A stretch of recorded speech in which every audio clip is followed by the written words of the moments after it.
This is Dummy World.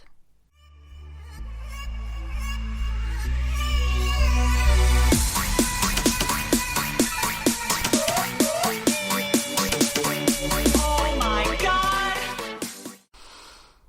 God! So, did you end up finding something to talk about today? I did, and it took me forever, and I didn't even start it until like 2 days ago. Okay. Because it took me a week and a half to figure out what I was going to do, because I was stumped, man.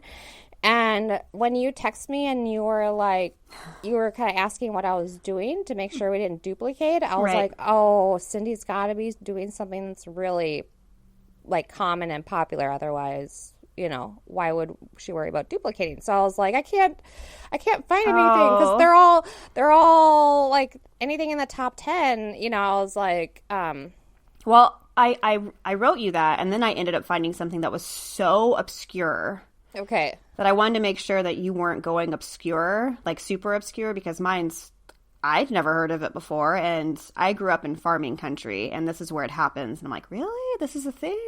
Okay, no, I picked the most like common heist I feel like there ever was, and so that's why it took me forever, because I'm like, I thought for sure that you had also picked the most common heist that there ever was. No, I think I was probably researching the most common heist and then found this weird obscure one. I was like, oh, wait a minute, shoo, go away. I don't want you anymore. You're common. You basic Go away, bitch. basic. Go.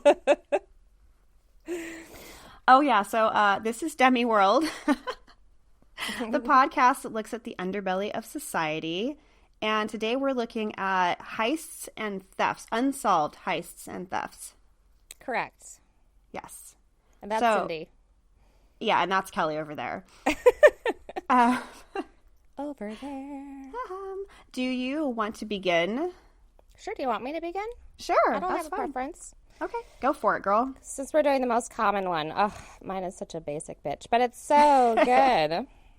I'm excited. I love basic. I really do. Like, I started watching this documentary with Matthew last night about this whole crazy fraud that was going on in the late 90s and early 2000s with McDonald's Monopoly game. Oh, yeah. People were stealing game pieces. Trailer, yeah, right. Mhm. Holy shit, it's so good. Yeah. So good. Agent Matthews with the FBI. Man, I want to have a beer with that guy, and I don't drink beer. He is hysterical. I'm like, you're an FBI agent? Aren't you guys supposed to be like dry and stuffy? He is just like, oh my God. I was like, I hope he writes because he's fucking hysterical.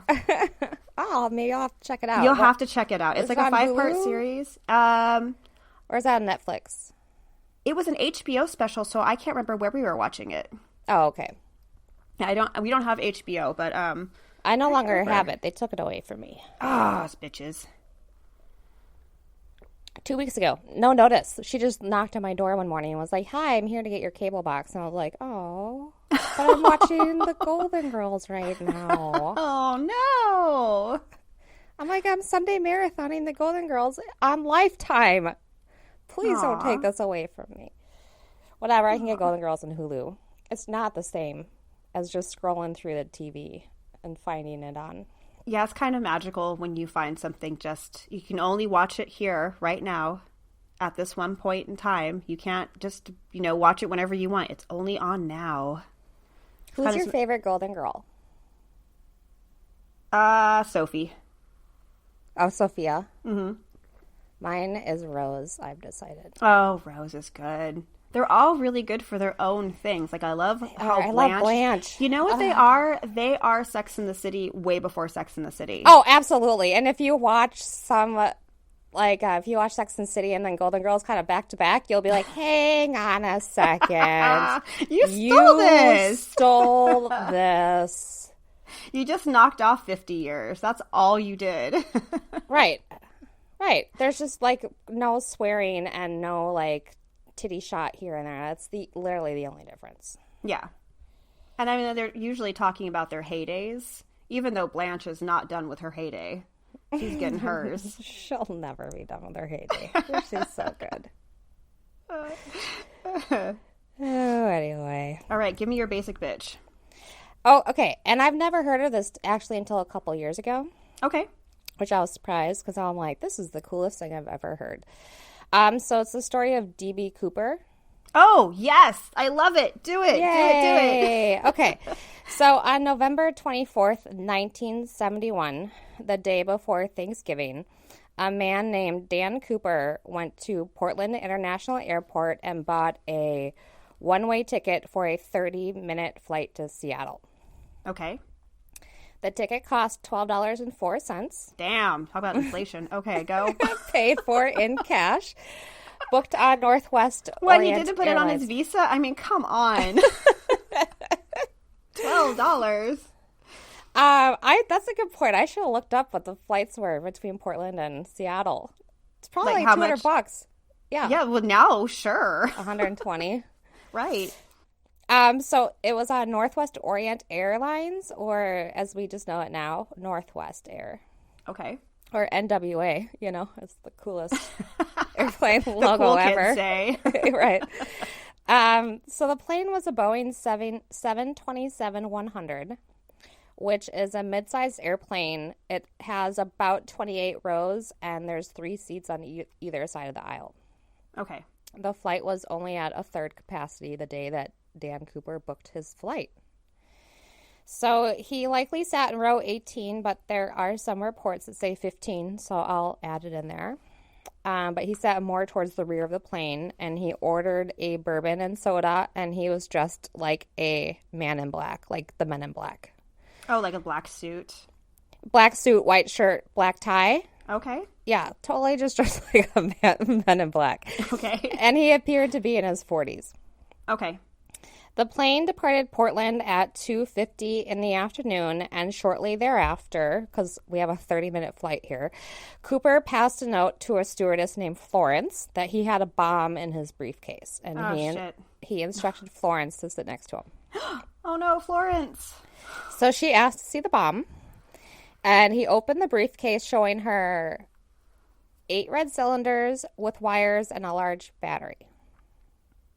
Okay. Okay. I mean, it probably wasn't a real bomb, but whatever. It looked like one. It looked like one. Mm-hmm. So Cooper gave his list of demands to Florence. They were $200,000 in U.S. currency, 4 parachutes, 2 mains, and 2 reserves, and a fuel truck standing by in Seattle for a quick refuel of the 727. And Cooper knew how long the refueling should take. Okay. Which, if I did like a quick cursory internet search, and I think it should take about 20 to 30 minutes. So did they think that he might have been in aviation because of that? Yes. Okay. Okay.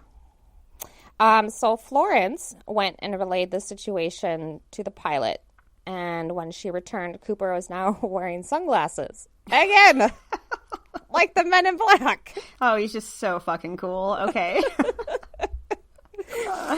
So the pilot contacted the Seattle-Tacoma Air Traffic Control about the hijacking in progress, and they contacted the local and federal authorities in Seattle. The president of the airline ordered the ransom to be arranged and for airline employees to fully cooperate with Cooper's demands. There were 36 passengers on board who were not told that they were part of a hijacking in progress. They were told instead that their arrival in Seattle was delayed for a minor mechanical reason, and the airplane circled Puget Sound airspace for 2 hours. I have to say, I would rather be on a hijacking than have something wrong with the plane. I agree. I was on, I had an emergency landing once, and I thought we were going to die, like explode midair, die, crash, die. And if they had been like, we're hijacked, I would have been like, oh, thank God. Just land this thing, give them their money, we'll get out of here. I know, right? Like, something's wrong with the plane. We're going to have to, like, circle for 2 hours before we can land. Like, wait, what? Why? Wait, there's something wrong with the plane. Can't we land? Can we land now? Yeah. What do you mean 2 hours of circling? I'd be so... No. Mm-mm. Hijacking, please. Yeah. So, Cooper was calm and polite during his time in the air, and he made comments that made him seem familiar with the local terrain. He ordered a second bourbon and soda. Oh, and he's so cool. He's so cool. I know. Can't you just see him like chilling with his shades on, sipping his bourbon and soda, just being like, that looks like Tacoma down there, doesn't it? If you look out the left side of the aircraft, you will see. He offered to request meals for the crew during their layover in Seattle, but whether or not anyone took him up on the offer, I do not know. Mm-hmm. Typical, in quotes, typical hijackers at that time were usually politically motivated and kind of crazy, you know, like radical and fanatical. Mm-hmm. Cooper did not fit the stereotype, and so the flight crew just really wasn't understanding what his motivations were. Okay.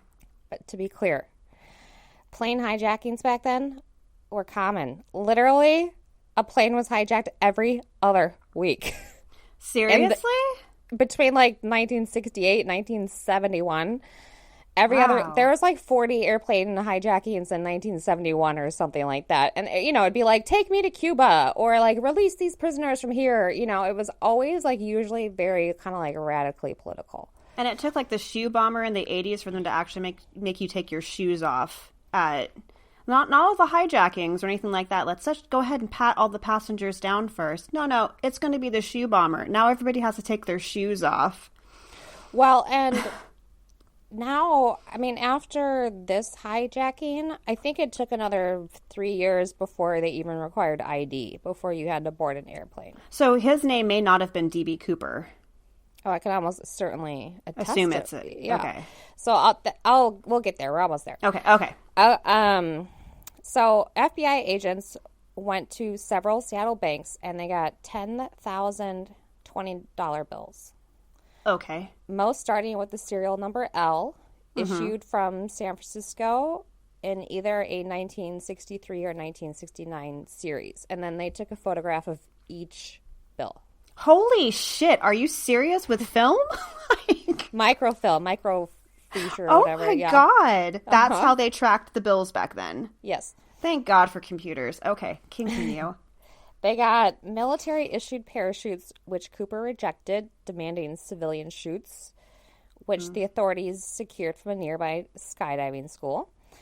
So I think the issue is that Cooper wanted a manual ripcord, and I think that military-issued parachutes aren't manual, which makes sense. I mean, I never thought about it before, but you may not want to have to rely on manually pulling your ripcord if you just had to bail from an airplane in the middle of a war.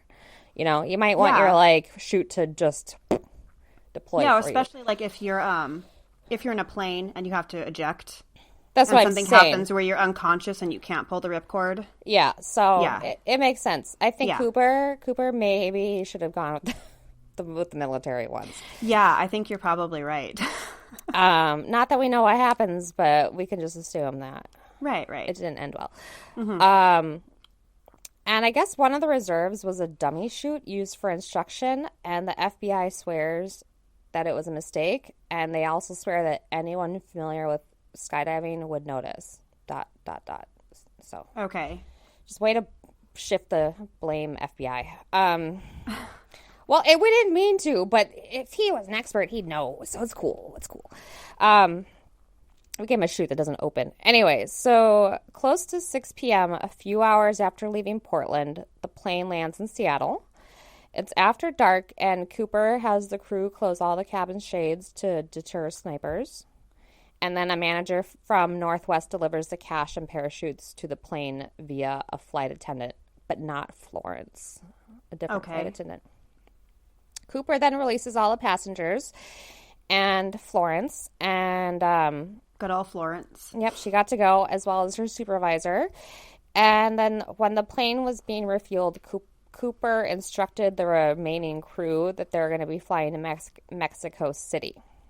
Okay. So he told the pilot to fly the plane at the lowest speed possible without stalling, to keep the landing gear down, and to position the wing flaps at a certain angle. Interesting. Okay. Mm-hmm. The pilot informed Cooper that they would need to refuel on the way to Mexico with these. They're going to have a lot of drag, obviously. Sure. So they agreed to stop in Reno to refuel. So an hour and a half after landing in Seattle, the hijacked plane returns in the air with 5 people on board. Cooper, the pilot, 1 flight attendant, the co-pilot, and the flight engineer. Okay. And then 2 fighter jets were scrambled from nearby McCord Air Force Base. 1 flew above the 727 and 1 below it, but both out of sight from the aircraft. And then 3 other planes from nearby missions also trailed the plane at some point on its trip to Reno, making 5 different planes trailing the 727 at some point. No one saw anything of significance, but it was nighttime and it was raining. It's November in the Pacific Northwest. I mean, it's probably dark as shit. Yeah, yeah. So after takeoff, Cooper had the flight attendant join the rest of the crew in the cockpit. And at 8 o'clock, so I think about 20 minutes after takeoff, they got a warning light indicator in the cockpit that the rear stairs were being deployed. And then the crew also noticed a change in the cabin pressure, indicating that the rear door was open. Okay. They went on the intercom to offer help, but they were refused. At 8:13, it was noted the pilot needed to correct a sudden upward shift of the tail, as in, like, the tail bounced a little bit. Oh. Mm-hmm. And he had to correct the flight track or whatever. Mm-hmm. Mm-hmm. And then at 10:15 p.m., the plane lands at Reno Airport to refuel, and local and federal authorities surround the aircraft, enter it armed, and then find no hijacker aboard the flight. Okay. Which I think was not a surprise to anyone. Right. So there's little evidence in this case, and it's still unsolved. No ID was required for air travel at the time. No cameras existed at airports, and you were only waived with one of those little metal detector wands if you were deemed suspicious looking. Okay, so brown? Exactly, right. I don't even know. Right. So Dan Cooper left on the airplane his clip-on tie, a mother of pearl tie clip, and 8 cigarette butts from Raleigh cigarettes. That's really the only evidence, like, from him at all. In 1978, so 7 years later, a placard on how to lower the aft stairs on a 727 was discovered by a hunter in Washington along the flight's path. Oh.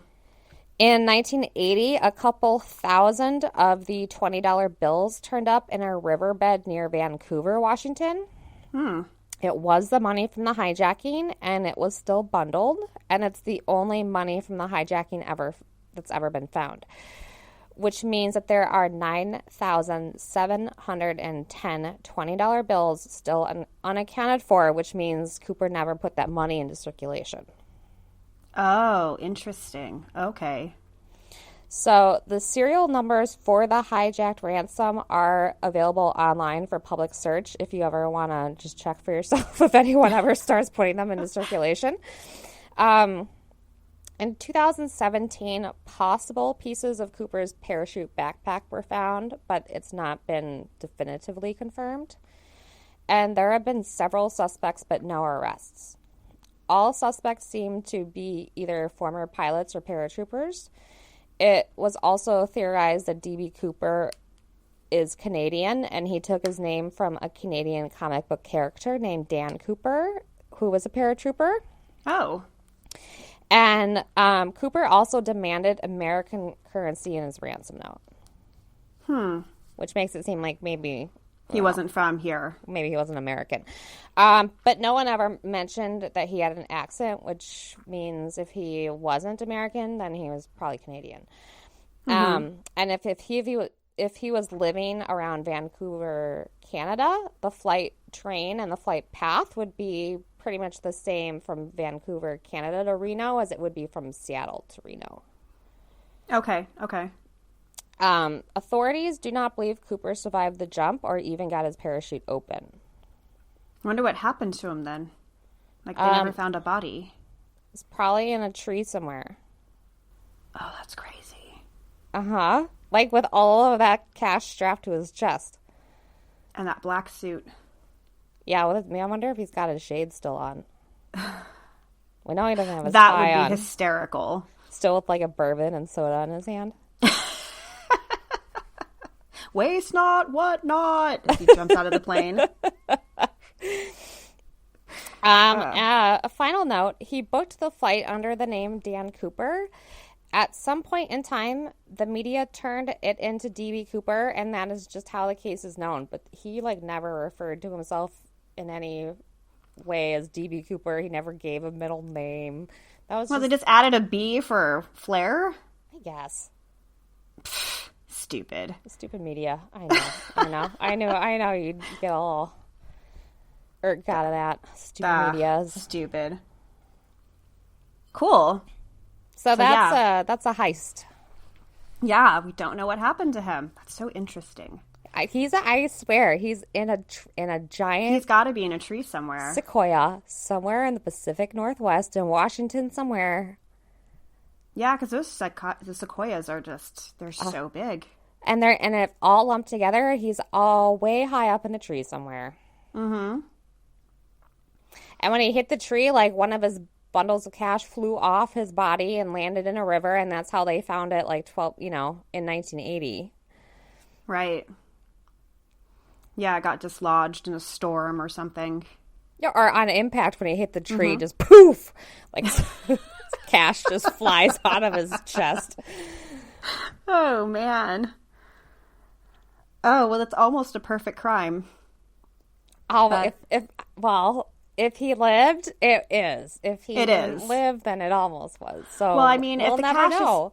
So I'm trying to figure out, like, if he did survive, how did the cash not get into circulation? Because you'd want to spend it. So if he only did it for fun? Possibly. A Just dare. to prove that you could do it? Right.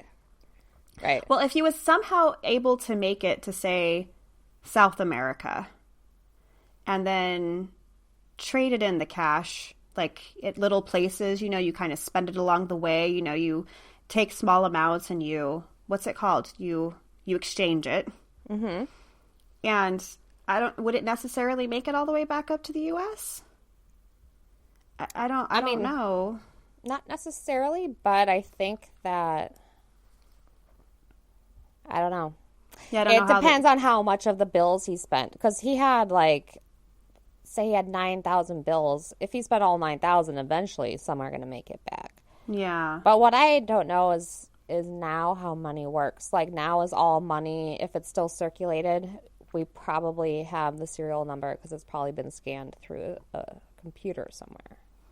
Right. And I mean, money from 68, somewhere around there, right? Yeah. It's going to look probably a lot not much different. in circulation. I don't know how, like, when's most of our money printed that is still in circulation? I don't know. I know when it starts to get tattered, they recycle it. Oh. They shred it and make new money to replace it. Is there plastic in our money? There probably is now, but there wasn't then, I don't think. Not then. This is like fabric. It would have been like linen or something, yeah. Oh, it's fascinating. I love that one. Yeah, it's good. And now a word from our sponsor. Humans always tell me they think it's easier to be non-human. They don't know what it's like to be one of us, how difficult it is to keep your head above water. You wouldn't happen to know anything about that, would you? Faulkner looked back over his shoulder. Not a clue. I believe you have a mole. Vince flew at Faulkner, grabbing his shirt collar. Yes, I'm angry. I loved them. You love them too. Constance was like a sister to you. You called Robert your nephew. Leo and I both struggled against Faulkner and Brian. Our minds and emotions were in such a state that we didn't know what we were doing. All we could think of was getting back inside that room and killing Jacob Stewart. Dad! Brian! Please! Get The Veiled Monarch on Amazon, Kindle, and coming soon to audible.com. Or visit heyitsjolly.com to get your copy. So mine. Yes, please. Weird and obscure. Okay, so mine is produce theft. Okay. All right, so I got this information from a bunch of different sources. I got it from some Atlantic articles, The Guardian, Quartz Magazine, The Drinks Business, and VC Star, which is an East Coast paper. So I was originally looking into jewelry heists from the Cannes Film Festival. Okay. So, people rent and lease jewelry to wear to big events like that, and someone walked off with a bunch of it, and nobody knows what happened to it. It's a bunch of different thefts at one film festival. And I was like, oh, this is really fascinating. Like, they don't know who stole the jewels. And as I'm reading the article, I come down to a little inset panel that's like, similar articles. Mm-hmm. And one of them was titled The Great Virginia Grape Heist. And I'm like, wait, what? What's a grape heist? A Great Virginia grape heist? Like, has there been lots of them? Like, what is a grape heist?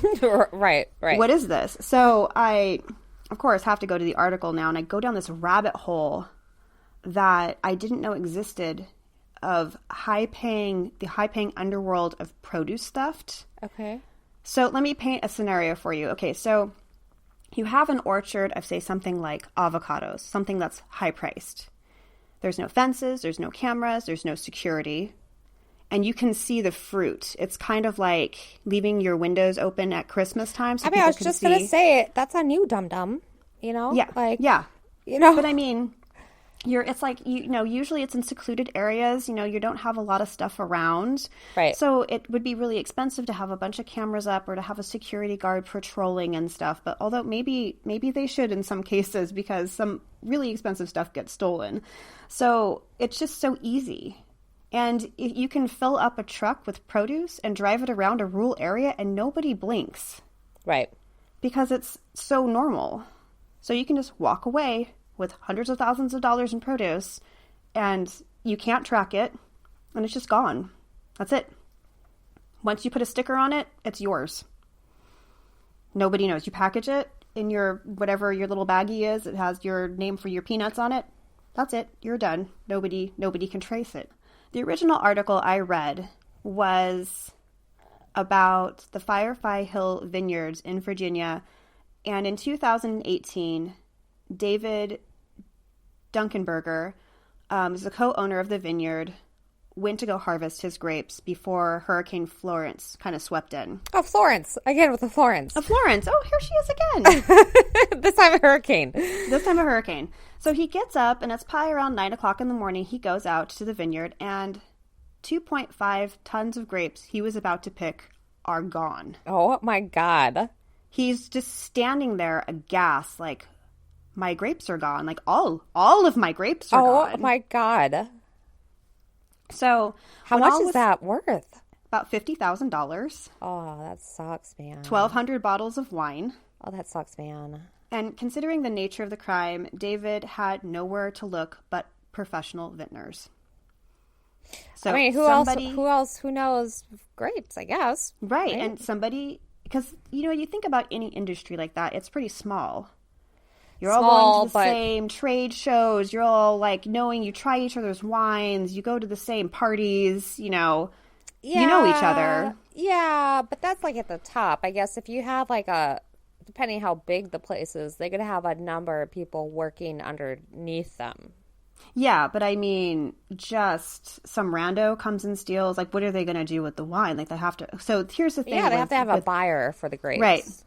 Well, not only that, but wine grapes are too sweet for table service. You can't just eat them. They're just too sweet. People don't serve them that way. Yeah, I mean, they'd have to have, like, a wine grape buyer. Right. And you have to process them within 12 hours. Really? Sorry, within 24 hours. Within 24 hours, you have to process them or they go bad. So, like, no taking this shit to the farmer's market. Yeah, right. It had to be local. Well, that's what usually happens, but 2.5 tons of grapes is not going to a farmer's market.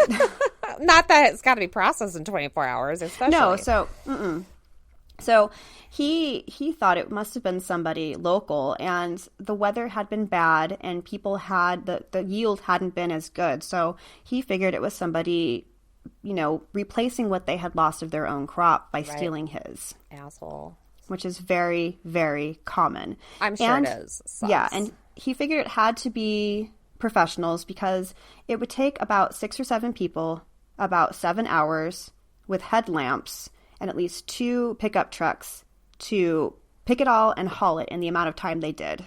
Because they did it from around 7 p.m. to about 7 a.m. Okay. So in the dead of night with headlamps on, which, you think about it, seems kind of odd, but in the wake of a hurricane coming through, it may not, because people are trying to pick things as fast as possible before the weather comes through. Right. So it was like the perfect cover for stealing a bunch of grapes. This is not a new story. So people have been farming for about 10,000 years. And for 10,000 years, people have been stealing each other's food. Right. I suppose. Yeah. So in 2014, a 4th century Egyptian papyrus was translated that told of wine thieves and the guard who fended off the criminals in defense of his master's crop. A scroll from the 4th century. Right. So also, like, when people started growing things and taxes started coming into play, if you didn't have money for the tax collector, he would take produce or livestock in exchange. Right. Mm-hmm. Right. So now say that you didn't have enough of either money, produce, or livestock. Yoink. You would steal someone else's to make up your deficit. So that's exactly what people do today. So people have contracts with growers. And if that grower cannot produce what their contract says, they either don't get paid or they have to make up the difference out of their own pocket. So they steal their neighbor's grapes or avocados or oranges or whatever else. It's just so shitty.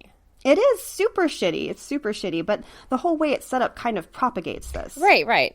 Yeah, I mean, I'm not saying, I mean, I don't know. If you're in that position, what would you do? I mean, I wouldn't steal my neighbor's shit unless I hated my fucking neighbor. I guess it depends. Be nice to your neighbors, people.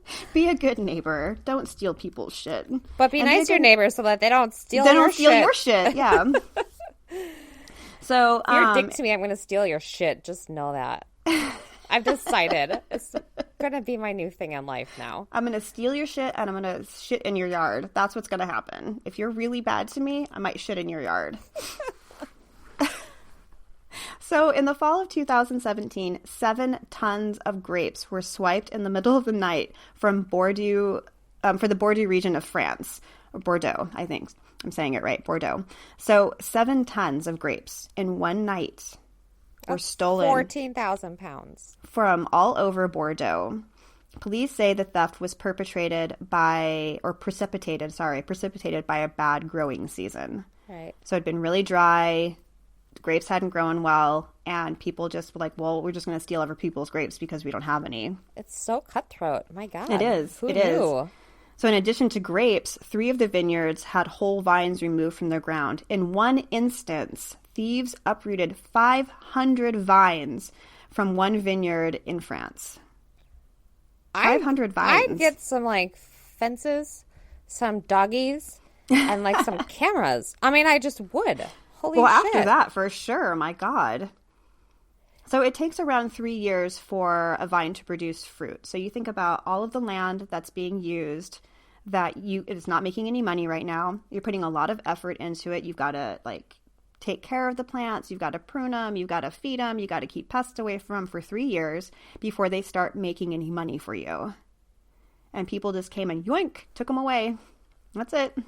It's so mean. I'm just shocked. Like, I can't I know. It just is so cutthroat. I'm just picturing, because we used to live in wine country, and now in my mind I'm picturing, think I'm driving through lovely wine country, but now I'm realizing that there's a war going on that we don't know about. Right, I know. And everyone's stealing each other's shit. So, like I said before, all kinds of produce gets stolen. So let's look at some really silly parts here. So nuts. Okay, nut heists. So you don't have to be well organized to make a pretty good side hustle stealing someone else's nuts. These nuts. All you need is to shake the trees and get yourself a pickup truck and one of those $50 garden weasels, which is like a little circular thing with wires, and you just roll it across the ground. It picks everything up. In about 8 hours, you can steal about 300 pounds of almonds or walnuts or pecans or pistachios. God damn. I know, right? You just have to shake the trees and vacuum them up. It's so true. That's what you have to do.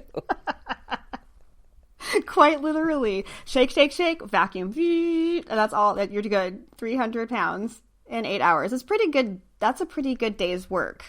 I mean, 300 pounds of pistachios? Holy shit, that's a lot of money. Yeah. For like 1 day's work. Pistachios are expensive, yeah. They're very expensive. So in 2016, over 30 trucks loaded with cashews, almonds, walnuts, pecans, and pistachios were stolen from California's Central Valley. No way. Yes. You want to just guess how much that costs? 30 trucks worth. Like $1 million? 10. $10 million? $10 million. Why are there no cameras when there's got a $10 million like produce? Okay, so this isn't people just going in and shaking trees and hoovering up the nuts. This is a lot more complicated. It has to be. Like, there's got to be security in that kind of... Right. Well, so Central Valley, that's all they do is farming there. Tell me there's not a camera around. Come on. Okay, so usually a couple of buckets of nuts will get stolen from a field, and people will sell them at the farmer's market or on the side of the road, right? Yeah, That's right. okay. Yeah. That's what people are used to, and that would run up anywhere from like $200,000 to $500,000 a year. Okay. So all of a sudden you've got this spike, $10 million worth of nuts is stolen. So how they pulled it off was that there's a very complicated system between buyer and seller when it comes to distribution. So these guys infiltrated that. So say that Costco orders like, I don't know, X number of whatevers, hundreds of pounds of something. They can't, or thousands of pounds of something. They can't go pick that stuff up all on their own. So they hire a third-party contractor with trucks to pick up and deliver the produce. So you usually go online and you make bids and you find somebody to do this. So these guys were setting up fake companies and having legit paperwork, coming and picking up the nuts. Yeah, I mean, it's sophisticated. It has to be. $10 million. Like, $10 million is like mob kind of stuff. 30 trucks? Like, exactly. It's organized crime. It's organized crime. Yeah. So in other cases, what they would do was that the fake company would contract out to another third party. So a person who owned a delivery truck. And they would go with legit paperwork and pick up the stuff and deliver it to somebody else. And the whole time they didn't know that they were abetting a crime. They thought they were just doing a job. Right. So that was how $10 million worth of nuts got stolen in the Central Valley. So in Seville, Spain in 2000... Can you imagine what the newspaper headlines were? You know it. You know what they were. You want to give me an example? Oh, nuts. You thought you had to worry about squirrels. Exactly. Oh, God. So, in Seville, Spain, in 2018, 3 vehicles were pulled over when they were driving really close together. When police stopped the cars, they found 9,000 pounds of oranges. And we're not talking like trucks. We're talking hatchbacks. Right? Like, no, they're just full of oranges. They're just full of oranges. Like, literally full of oranges. Can you imagine the smell when they roll down the window? Well, they opened up the back of the van. It was like a tidal wave of oranges. I'm sure, just everywhere. Down. So they were like, where'd you guys get all the oranges? And like, oh, we've just been picking them along the way as you've been driving. They're like, yeah, right. You've got 9,000 pounds of oranges here.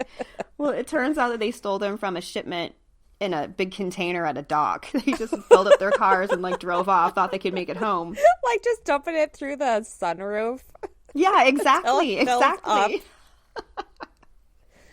You know that they were going to leave one underneath their seat for sure for like 9 months, and it was going to be so rank. So, avocado theft. So, the price of avocados in 2017 rose 40% in 3 months. And so, growers knew that they were going to be targeted. They're like, oh, shit. We're going to have thefts now. Fuck. What are we going to do? So, at a ripening facility in Oxnard, California, 3 employees ended up stealing $300,000 worth of avocados. So, they would pick the avocados unripe, deliver them to the ripening station, and then just walk out with them in their pockets and shit. I know, that's exactly what I was picturing. I go to work in sweatpants one day, right? Just tied at fill the 'em up. ankle. It just pick like one for you, one for me, one for you, one for me, one for you, and just like waddle out.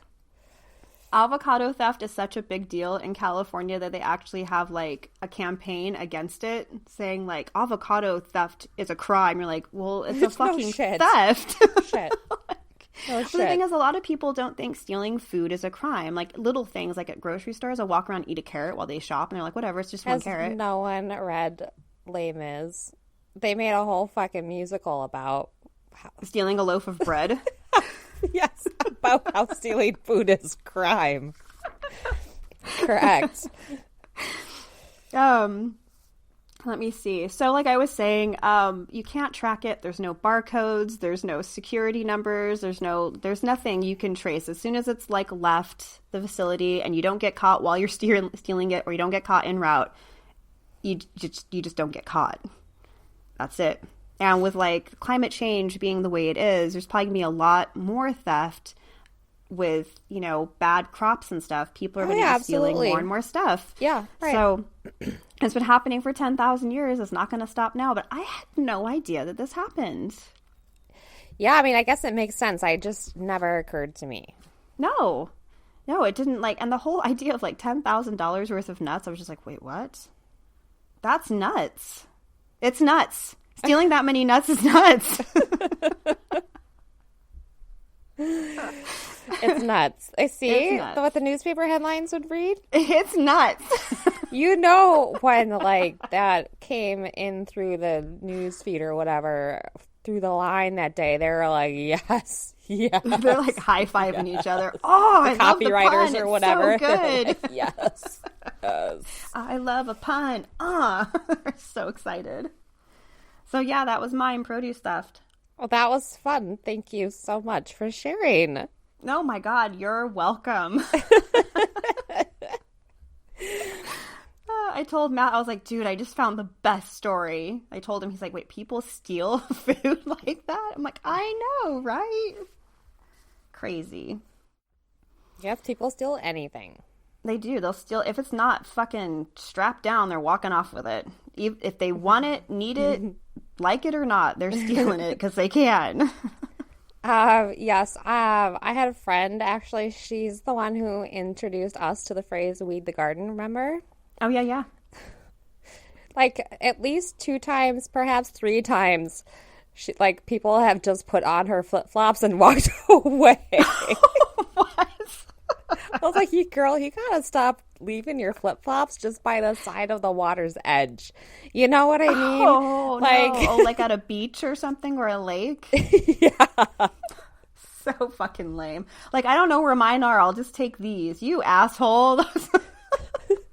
No, I think, like, she gets, like, the nice ones, you know, like the $50 Choco ones. I think they're like, Oh, no. I would hide those in my backpack. I know. I'm like, we're not in Colorado anymore. You gotta, like, can't just leave your shit laying around and expect it to be there in 2 weeks. No. God, no. I mean, like, look at the people who go up and steal Amazon packages from people's doorsteps. Oh, I know. That's pretty brazen because you're on someone's doorstep. Their But neighbors flip-flops can took see it to you. a whole new level. I'm like, dude, those are shoes you wore. I know. I would They're never already take worn. anyone's nasty that you wear in your bare feet. I'm like, are you kidding Oh. me? Oh, foot And not fingers, just like man? once, but twice. Like, oh, dude. It's They're like, in I New can wash Mexico, these. so just so you know, if you ever go to New Mexico, do not leave your flip-flops just lying about. They're like, I got Lysol in the car. Grab those. We're bringing them with us. Totally. We're bringing them with. You got more hand sanitizer? There's some great shoes over here. I Just do fill have, those up with- like, I don't, it's better now, but most of my life I've had a very rampant case of athlete's foot. And so I just feel like, steal my flip-flops, see what happens, you know? Like, you'll be sorry. You and everyone else that you ever shower with the rest of your life will be sorry. Fucking instant karma, bitches. Oh, stealing shoes. And now I know, you know? That's pretty funny. It's like right up there with stealing underwear. I had a roommate that used to wear my underwear. God damn it. At the Hearn house? No, before the Hearn house was in Okay. Petaluma. She was like, what? Me and my sister would borrow each other's underwear. I'm like, dude, I am not your sister. Like, do not wear my... What? You're wearing my underwear? She used to take my clothes all the time. She would wear them, and she would ruin them, and then I would just have ruined clothes. My God, I would, like, just be so angry. Oh, I was so angry. Oh, my God. So I'd angry. be so angry. Yeah, nice. And I'm just like, what is happening right now? That was my stuff. He's like, yeah, but you never used it. Yeah. I was like, that's not the point. Yeah, you can't just, like... That's not the point. Dictate where my things go. Yeah. Yeah. It doesn't work like that. Mm-mm. Although I feel like that's exactly how... That's still how it is in my mother's house to this day. I'm so careful about things. If my mom is like, ooh, Kelly, that sweater is looking ratty. I'm like, stay away from it, Lynn. Stay away. And then I have to hide... and then I have to hide it in a dresser. She'll toss it out. Absolutely, she'll toss it out. I have to like hide it if it gets in the laundry. She'll see it and she'll throw it away. Like, I'm 38 years old. Still, should I have to worry about? I see that look in her eyes. Second, she's like, "Ooh, Kelly, that sweater is looking a little ratty." I'm like, "Oh, bitch, it's on. It's on. You're not gonna get this one." Well, that's different. At least it's like, you know, she's trying to keep you looking nice. Like, she has like a weird control freak issue there. Oh, instead of just being a because control my mother freak is of a just... narcissist. Of course, she's got to keep me course, looking yes. nice. It's all about appearances. Cindy. In the meantime, she's throwing away my shit, and I'm taking it out of the trash when she's not looking, and then the battle ensues. Did you take this out of the trash? What is this sweater still doing in this house? I like this sweater. It's broken I'm in. 38 years old. You can't just throw away my things. She should never throw away your things to begin with. Oh, please. You're talking about my family boundaries. Oh my gosh, should we wrap it up? Yes. All right. This has been Demi World, That's Cindy. and that's Kelly. Thanks for listening. Bye. Bye. This has been Demi World. You can find us on Facebook, Twitter, and Instagram at Demi World Podcast. You can visit our website for show notes at demiworld.net. If you want to reach out, you can email us at demiworldpodcast@gmail.com. You can support us on Patreon at Demi World Podcast. And remember to rate, review, and subscribe. Thanks for listening. Bye.